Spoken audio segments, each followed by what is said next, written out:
That's one goes out. Oh, that's even better. Look at that.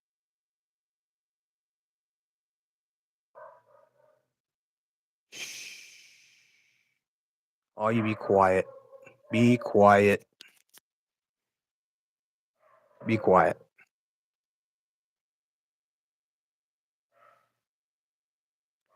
Be quiet, you dogs. I can't do this if the dogs are.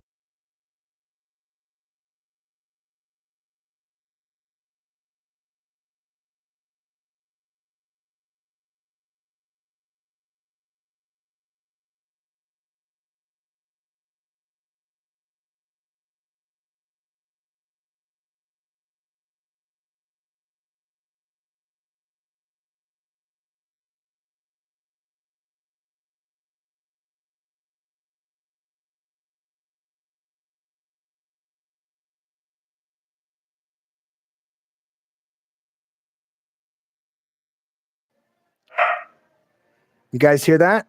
Mind other people making noise. What's up, fellas? Hey, look at that. I wrote a book today with a guy and wanted to go on live with this guy and talk about it because he kind of grew up in the same environment as I did and has similar stories. And I was gonna read his story and then have him explain it. It was such a good story, you guys. Such a good story to see fellas just leveling way up. So let me just go in here and we'll talk about it. Can you keep an eye on shit, bro? We have a big market outside tonight. And when there's the market, there's a lot of thieves out. So I have to keep an eye up. What's up, fellas? You guys got to listen to this tonight. Even though my guest is not going to be able to come up, I said, do me a favor and send me this shit so I can read it with my magic fucking glasses, you guys, because the stuff that came out of this dude's mouth almost mirrored the story that went with me. And if you guys read the description of this video, you're going to see that, okay, I didn't just go through some shit. I put myself through everything because I can't make excuses for the dumb shit I did. You got to be quiet, okay? Can you hear me? Uh-oh. What's up, guys? Yeah, I was on Austin's live, I believe a week ago or so when he was traveling on his way to Portugal. Super place to go, you guys. I recommend. Now, I'm going to tell you guys, I've never been to Portugal. Okay, I've never been to Portugal, never been to the Azores. I was going to get stationed there in the Air Force. I had planned on it. I was going to go to the fucking Azores, but then they were like, well, yeah, well, the Azores is only like 7 miles long and it's boring. And I'm like, I'm fucking boring. I'll go there in a minute. They pay like crazy per diem to live there. Plus, when you're on leave, you go to Portugal. Hello. But one of the cool things that's about living in Cape Verde is you're going to get girls with these huge almond eyes. They're like this fucking big. They look like baby doll eyes. And they're beautiful. And the country, you're going to look for Cape Verde. Cape Verde is that's actually, I believe, part of, I want to say the Canary Islands are close to it, but those are the Azores, okay? If you go to Cape Verde and you meet that dream girl that you've always wanted and you marry her, you become a citizen the same day. You get a passport with your marriage certificate. So that's a good pro tip for you. But I have good news for all of you guys tonight. And I'm telling you something that has taken me 23 years since the 1st of April of 22 years ago. 22 years ago, you guys, to get at least a little bit of love from my own kid. Because for 22 years, I was living this nightmare-scape lifestyle. I wasn't paying child support. I was drinking around the clock. I was running around with strippers and hookers and hustlers and star fuckers. That was what we were doing. I played good blackjack, so I would hang out in the casinos with these degenerate gamblers.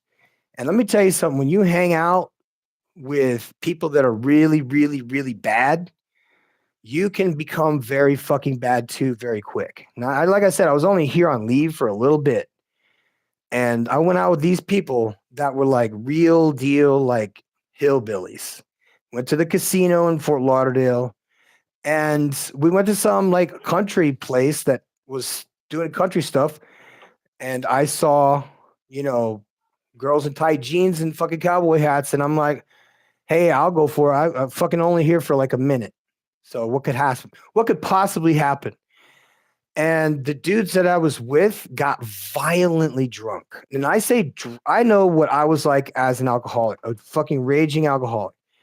I was the negative drunk. I was the start all the problems drunk. I was the slouching down in the fucking chair, falling asleep in public fucking drunk. So I understand what these guys were experiencing. And they were in a bar for fucking hours.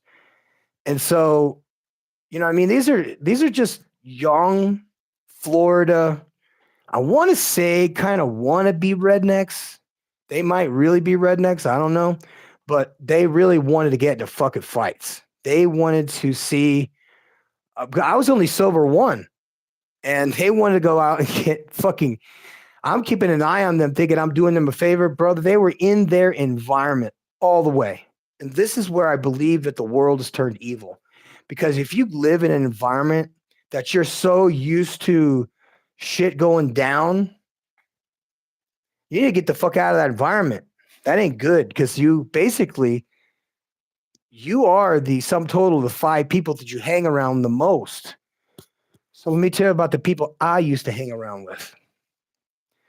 So I wanted to take this down kind of a PG-13 route, because it's really only so much I can describe on YouTube without the thumbnail alone getting me kicked off forever.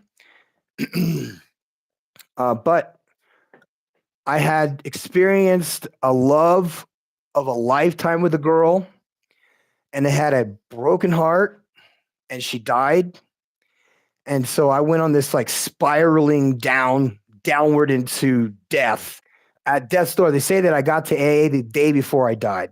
That's what they say, which is a slogan or whatever in AA. But it made perfect sense, because I was so torn up, because here I am a backsliding Christian, a guy who's not doing the right thing ever. Went into the church in the 90s, you know, with the whole rock star, but like rock church, you know, that the bands and everybody's wearing plaid and all that shit. I didn't fit in with them. I was in Germany, and the Americans came to Germany, opened up a Southern Baptist church there. So I gravitated towards them, thinking that's the right thing to do, right? Because they were all the officers on base. They were all the Americans. There was all their kids. I was a great Sunday school teacher, you guys. I was a guitar player, and I sang all the Christian songs, and I knew all the fucking songs, and used to go on tour with the band called the Fisherman's Friends. You know why they called it the Fisherman's Friends? Because I used to eat these lozenges that they sold in Germany. They were called Fisherman's Friends. And people would see me eating them all the time, you know, the throat lozenge. Yeah, he had to go, I guess. I guess he jumped out. There's a throat lozenge. And for years, I would just eat these, you know, because I thought it made me sing better. So end up going to Belgium to like these huge retreats. And I would be there with this electric guitar, just strumming 3 chords with a super chorus, a digital delay, and an occasional distortion pedal. And not a Marshall. I don't think I had a Marshall then, but I had like a Fender Reverb Pro, which sounds fucking awesome, especially when it was in a huge castle in Belgium where all the kids were playing Capture the Flag with fucking glow sticks. So you're seeing like 500 kids on 2 armies going at it with each other like water. There's just so many kids running as fast as they can after 1 glow stick. It was something to be seen. It was something to behold. I also went to Switzerland, to Interlaken. I stayed there every weekend while it was wintertime. And so the church invited me to come and play guitar. And there was a piano player and some singers. And they had like this retreat. And during the retreat, I noticed that I don't like this scene. Why? Because it's a lot of women crying and young girls and boys.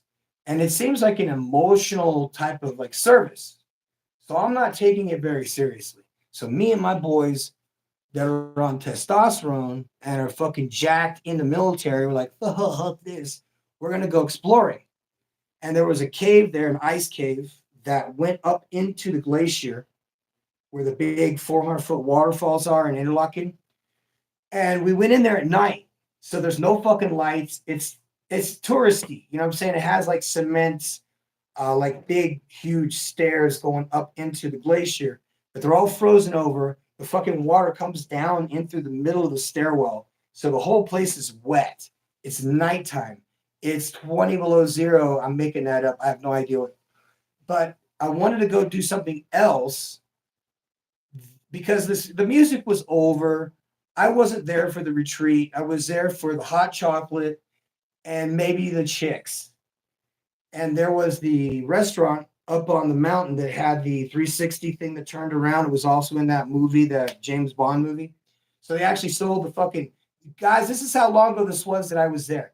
When I went there the first time, the James Bond movie they were selling in the store, the restaurant down below, the restaurant's upstairs, were VHS tapes. They were VHS tapes. Then when I came back there on a regular rotation of every weekend, then it was DVDs of whatever that James Bond movie was. While I was in Switzerland, I got to eat deer, venison that was like shaved like this. And what you don't know about Switzerland and Germany is they're very cold, but very stable countries.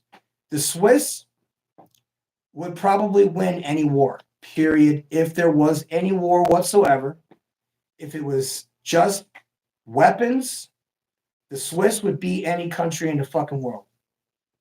Hands down. Right now, the Swiss would smoke fucking all of us because they live in bunkers. They are sharpshooters from fucking birth. Hello. And they have the fucking Alps. So, and they wear white. They're invisible. So not only invisible, they can shoot a fucking fly in the eye at a kilometer away. You're 2 clicks away. Fucking Swiss have a bead on your fucking. They can read your cedula. They can read your fucking ID card with their fucking Swiss scopes. That's where we are right now. We're in some kind of a weirdish third time around hellscape. That now it's like the whole game is almost over. It's a game. Like, this is a silly fucking game. You guys ever played silly video games before? Hell, I don't even need to be playing a video game and streaming playing video games, wearing a gamer headset, because the whole fucking thing is a game. This whole shit is a setup.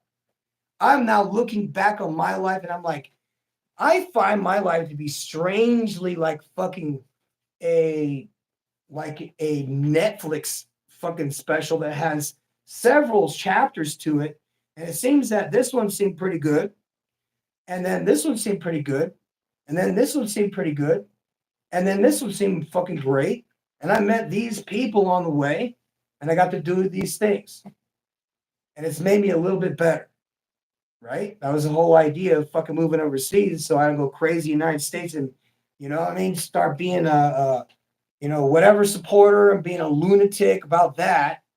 You know what I mean? It's already stupid enough to go, look at this stupid shit. Let's make fun of it. All the Mexicans down here are like, I don't know, that Joe Biden is stupid. Stupid. And they don't care about that guy. They're like, Trump made us a lot of money. And He knows now that we're not the fucked up ones, but there are some fucked up ones, and the ones that don't do dumb shit flying airplanes legally with fucking visas. All right? With legal visas, plane tickets that are paid for with their own money. So this is some stupid shit. Now, the people from Venezuela, that's a different story, obviously. Heartbreaking stories down there. However, they volunteer for this. Anybody wants to fight with me about why the Venezuelans, why are the men here and the Venezuelan women in Panama? Riddle me that, motherfucker. While we go downstairs, I have to do this. Listen, I got this cup, and I want to tell you about this. This is a town that is one of those mud flooded places or whatever, antique, like ancient. It's buried. Even the spires, like the little tall fucking spires that go way up in the air, like in Egypt, are only about 8 feet tall because the rest of them are buried so fucking deep that if they want to dig them down, they already have the road going around it. So it'll become like a pit. That's how deep these spires are. So I'm leading into this because I wanted to get the fuck away from people that were no good for me. Gotta understand, I was doing church stuff and it wasn't authentic. My relationship with God, yes, was authentic because when I met God, I was in a bad place and I seemed to do better. My life improved, and for about 5 years, I didn't drink, I didn't touch anything. I was a good boy. You know, I was just a jitterbug. I couldn't even grow facial hair at the time. So it was like, I don't know anything about anything, but there's a lot of kids here and they have pancakes. So I'm going to go to this church thing and see what it's all about. And they would play games, and I thought that was cool.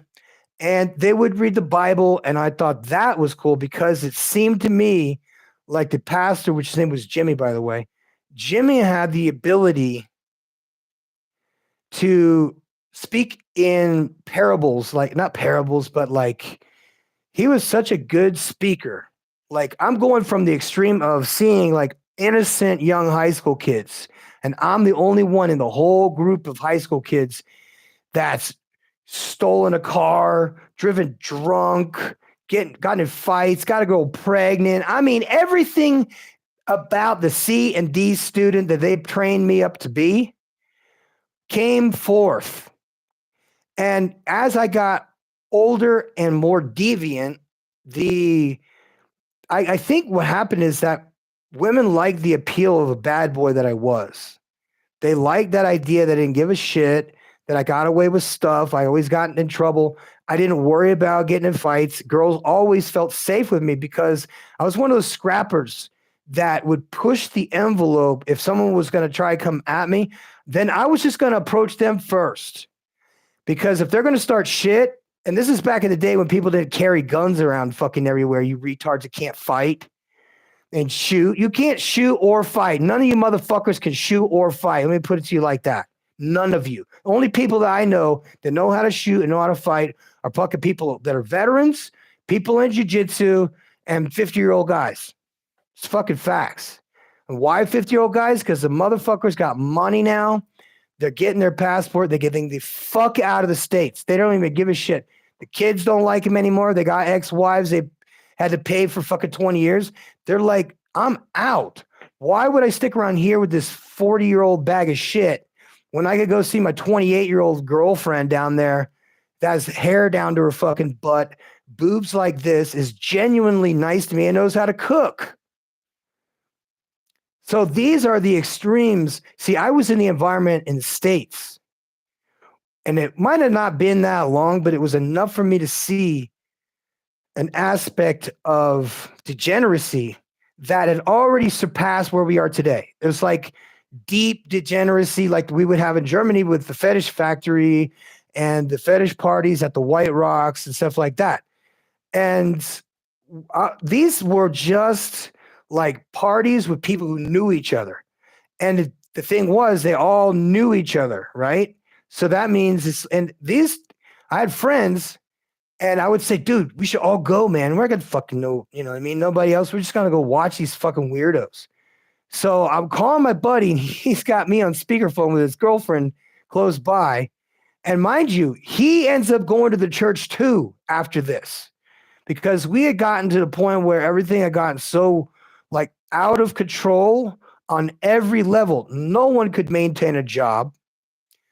The people who were in relationships were fucking everybody else. And then it got like jealousy and shit. And then there were people who were like ready to stab each other with fucking knives over their fucking stupid decisions to go and have loose, disgusting, unprotected sex with strangers on a regular basis, like every weekend. These are places that people go to even today, like down in Fort Lauderdale. They only got one place. They only got one place. And this is what it looks like. It's a giant bar. It looks to me, it's like, well, from my memory, it was like black marble everywhere. A dance floor, a bar, some seating, couches, stuff like that. There's no nudity out here because it's like the entrance.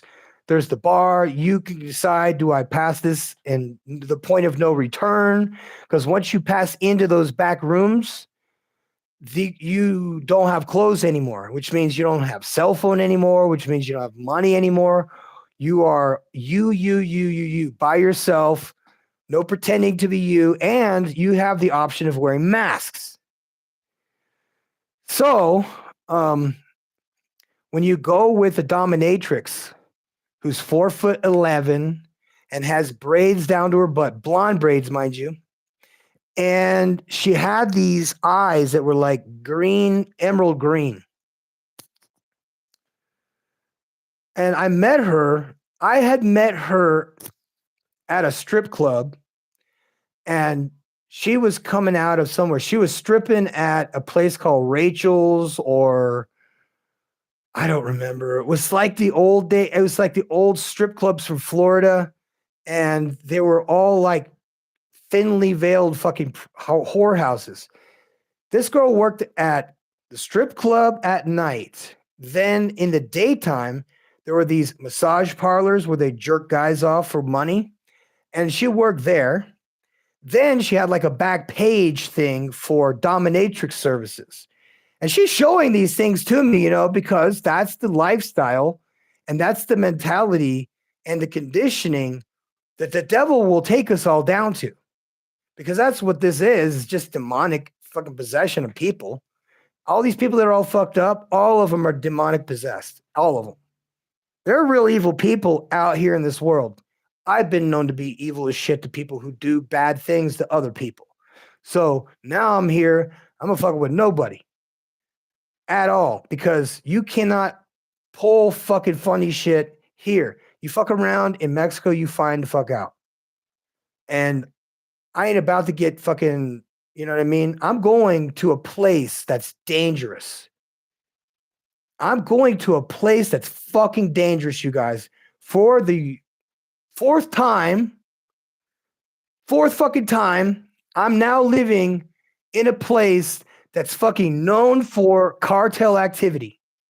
That's known for recent murders. Like now, Celaya is like the number one murder capital of the fucking world right now. But I also lived in Medellin at one time, which was also the murder capital of the world. Also, well, that's not true. Middle East has never been a murder capital of anything. You do any fucking around in the Middle East, they murder you. They cut your head off with his head. So how did I fall into this? I didn't fall into it. I voluntarily walked into it. So there's no like, oh, I fooled me into going to a fucking strip club, which led me to going to swingers clubs. And that led me to, being a part of Fetish Factory. If you guys don't know what Fetish Factory is a one time a month party. I think it's every month. That's in Fort Lauderdale, and everybody wears like latex cat suits, and they do all kinds of weird shit. Like they have like dudes and women on big X crosses and they're dumping like candle wax on them. Then they have these things that are called, I don't remember what they're, it's like a whip, but it's not a whip. It's like but it's not a feather either. It's like a cat of nine tails, what it is, leather thing. And there are people that got these rhythms and they're like whipping these things around and they're making butts red. And these are all people that are dressed up in costumes. All of these are costumes. So while I was there, I'm like, I have this eerie fucking feeling about everything here. Like nothing here is cool to me. Like, oh yeah, girls peeing in this guy's mouth. Oh wow, this girl's getting fucking feathers stuck up her butthole. You know, weird shit. And I'm with the girl who's like the super fucking dominatrix. Now remember something, guys. I'm a normal dude. I'm a normie. I'm not one of these fucking people. And I go there and I'm all dressed up. She dressed me up like a spaceman. So I was wearing like silver, like chrome fucking suit, pants, and I think suspenders. I don't remember if I was wearing some kind of weird hat or some shit. But basically, I was shredded, so I was like fun to look at. You know what I mean? So if you're in shape, you can get into anything. You put on a construction reflective vest, you you could get into anything if you're jacked. When you're jacked, people treat you totally different.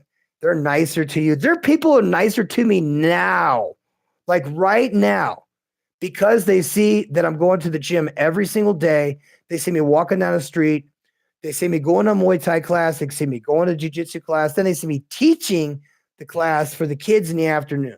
So we're all exercising, having fun because I am so just, I have to be hard in the paint because the depression that I go through when I don't go to the gym is, the stuff of legends. So I don't recommend not going to the gym. I said I'm going to go to the gym. I'm going to get jacked again because I can't live like this. I can't live a fucking noodle string spaghetti arm motherfucker. I'm big. You understand that, guys? I was 100. Let's see, for the half of my life, I was less than 130 fucking pounds. And then as I went into the military, I got all the way up to 200 pounds. So now I'm like almost always at 200, 225, 235 if I'm competing. So now I have a competition in September. And by the way, I'm not going fucking full blast and doing none of that shit. Nah, I'm not fucking dying for you guys. Fuck that. I'm going to go in there. I'm going to give this 110% because I know I can do that. I know how my body works. I know if I eat this way, eat shit tons of fucking supplements, and then go to the fucking gym every day and kill it, and then afterwards drink my protein shakes and eat all my food the way I was trained to do. All that stuff is totally possible. And I'm 51, and when I was 40, I was competing against guys 25 and smoking their asses. Because there's something about when you get big and jacked, people treat you very different, and it definitely helps you psychologically. You have more confidence. You could go right up to people and talk to them about anything. You have no fear of them at all.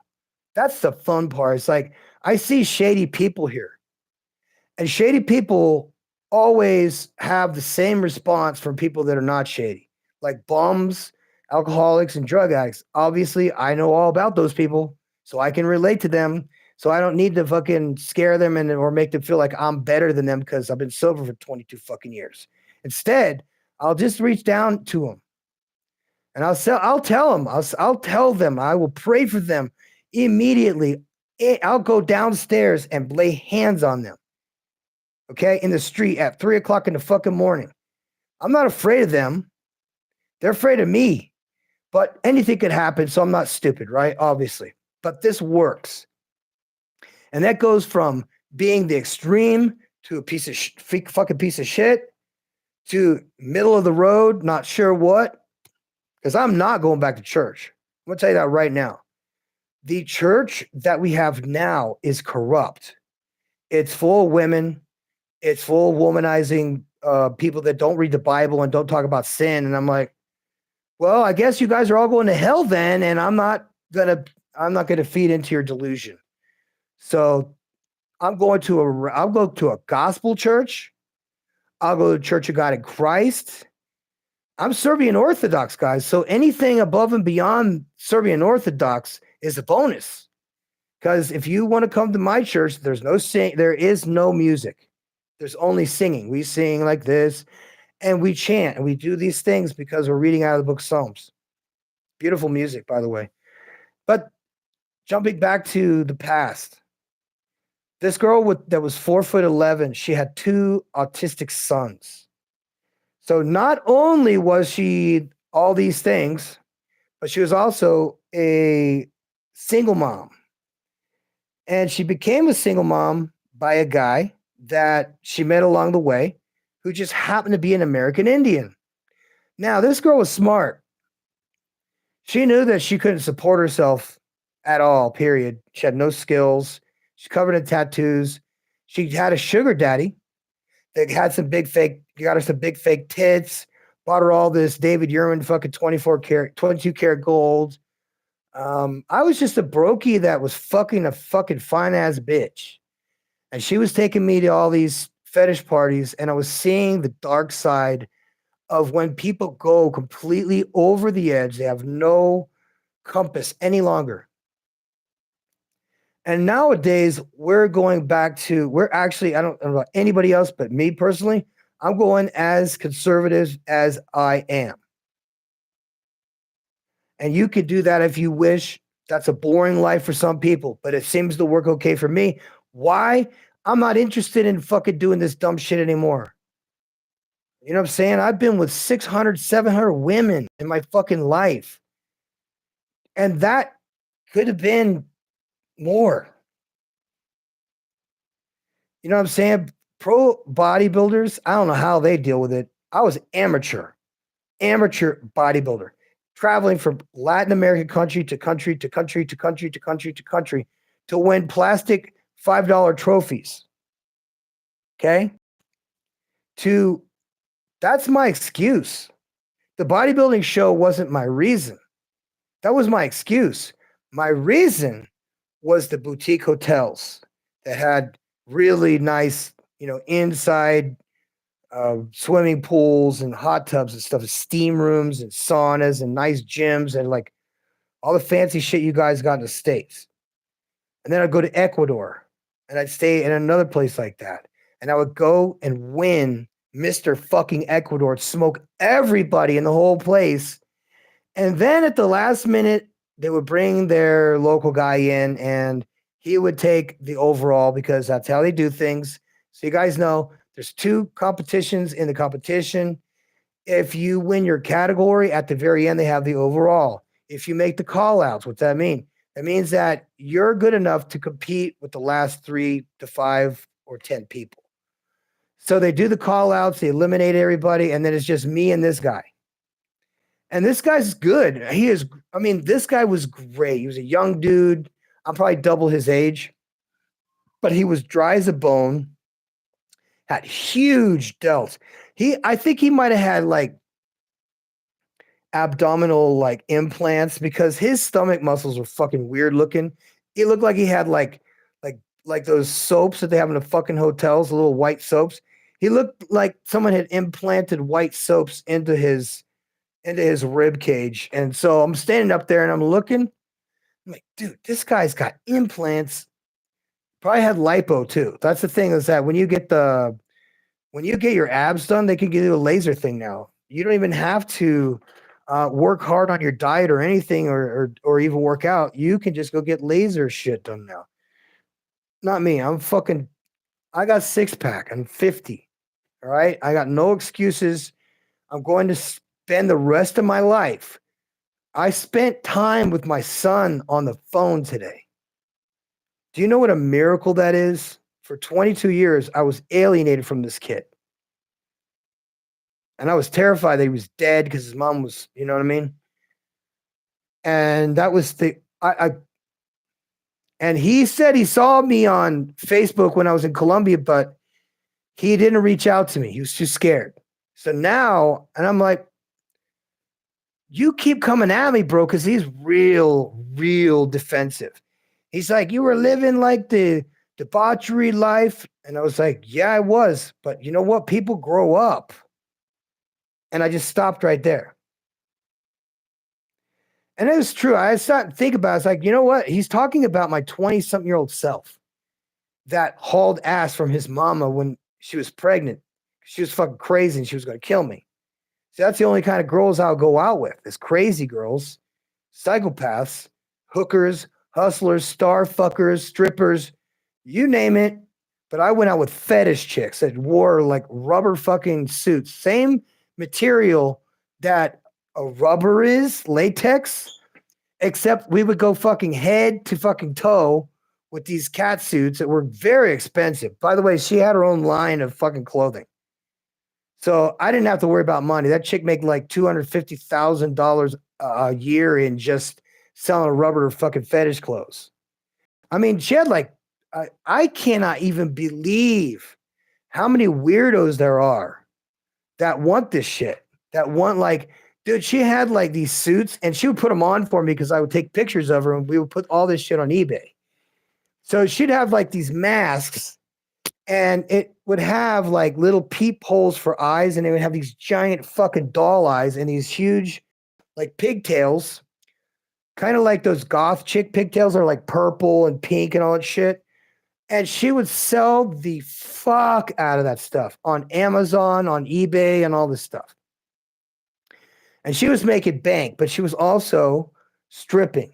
She was also had a sugar daddy. So these were not healthy people whatsoever to you guys, to me. And we're going the deep end, like we're going deep end now, to the deep end of the fucking pool. Okay, if you want to stay in the little kiddie pool and go over there, you can stay over there if you want to. But us big kids are all going to go in the fucking deep end. We're going off the high dive now. And there's 3 levels. So we'll start off at the smallest one first.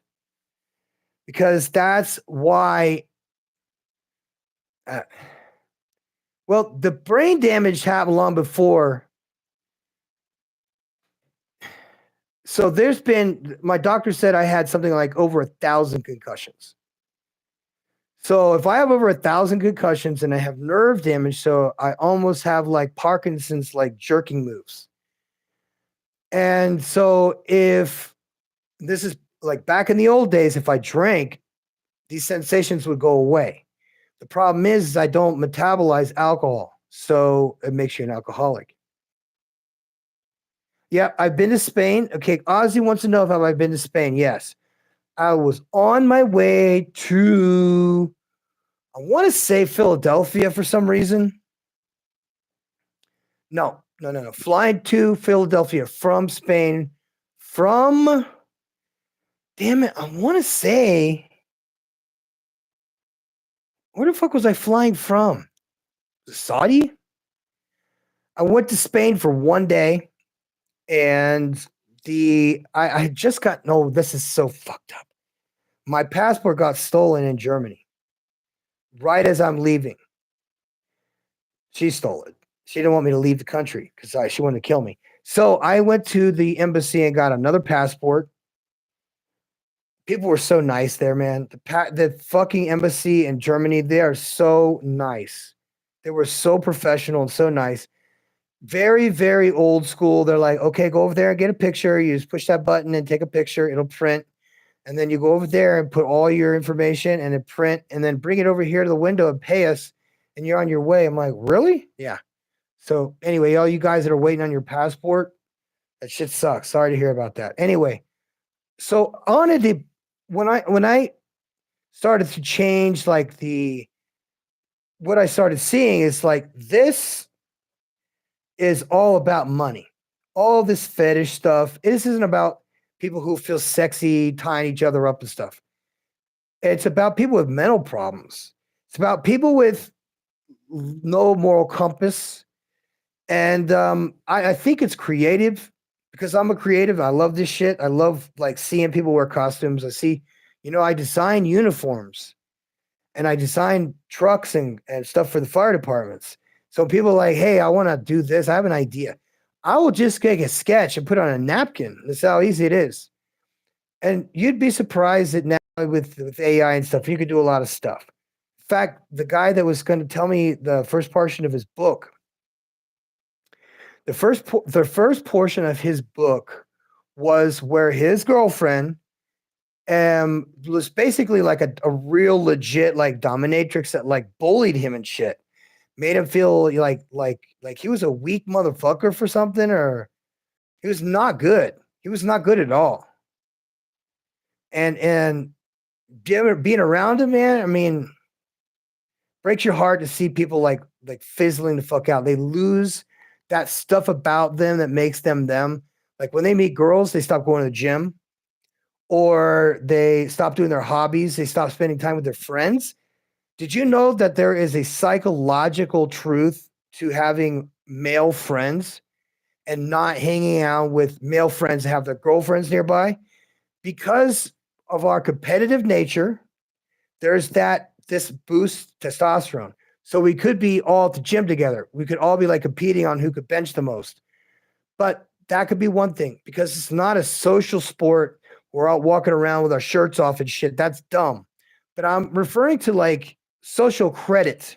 When you look good in public and you're with a group of dudes, your dopamine levels change. It also gives a lot of social proof to people who may or may not know if there may be a girl checking you out and she sees you with friends. They're like, whoa, this motherfucker's got he got hot friends too. So you see what I'm saying? It's like rich people hang out with rich people. Pretty people hang out with pretty people. And pretty people date pretty people. Some of the sickos in this world I'm talking about that are in this devil land that we're in right now. All right, they live normal lives like lawyers and doctors and shit, nurses and sicko fucking pilots. And there was an old man that used to lock himself inside of a cage, and he would only wear like this black thing, looked like a chef's uniform, or like an apron that was made out of leather. He's an old ass man, had to been 80 fucking years old. And he would lock himself into this phone booth style bird cage. And people would just walk by and fucking spit on him, throw food at him and shit, throw drinks on him. But it was a weird thing because he liked that. And because it's a show. All this stupid stuff is a game. It's all ridiculous. It's all about money. It is the debauchery. This is the sickness that the elites wanted us to be conditioned to do. So when they turn around and fucking do it to us, we'd be ready for it. That's why they started stealing all our kids. You know that, right? They're the ones stealing our kids. There are rings of people that are wealthy that do organ harvesting and organ whatever, smuggling. I cannot believe the balls people have to do wrong. But at the same time, like, who the fuck's going to do anything? Me? I'm not the fucking cops. You know what I mean? I don't give a shit what people do with their money or their body. I don't give a fuck anymore. I don't try and help people that much anymore like I did before. Because it seems to me like I'm not talking about alcoholics. I'll always help those motherfuckers. I'll always help alcoholics because I know what it's like to feel that miserable inside. Trying to fill that miserable inside with this fetish bullshit, going to these titty parties, and these are women walking around with their tits hanging out, with the foxtail hanging out of their butthole. Seriously. So these are not normal people. And this is the crazy part. This chick that I was with, like her ex-boyfriend was very into this thing. And he was a dude, I think he was from New York, and he had a fake British accent that he had been using for years. Like he'd been in this character for many, many years. No one knew that the accent was fake. And this chick is telling me that for all these years, he thought he was great, all this stuff. He was a replacement for the guy that Alpha fucking widowed her before she got in that massive car accident that broke her back in 6 places. She had to have like screws put in her spine. So she was on fucking disability, but she was taking, I think, I started off with Vicodins and that escalated into Oxycontin to the point where I think she was shooting them in her arms to heroin. So when I saw her the last time, which I was on leave again, and I went to her house, she had cut all of her braids off. Her kids were in high school by then. Yeah. And I was not, I mean, she had got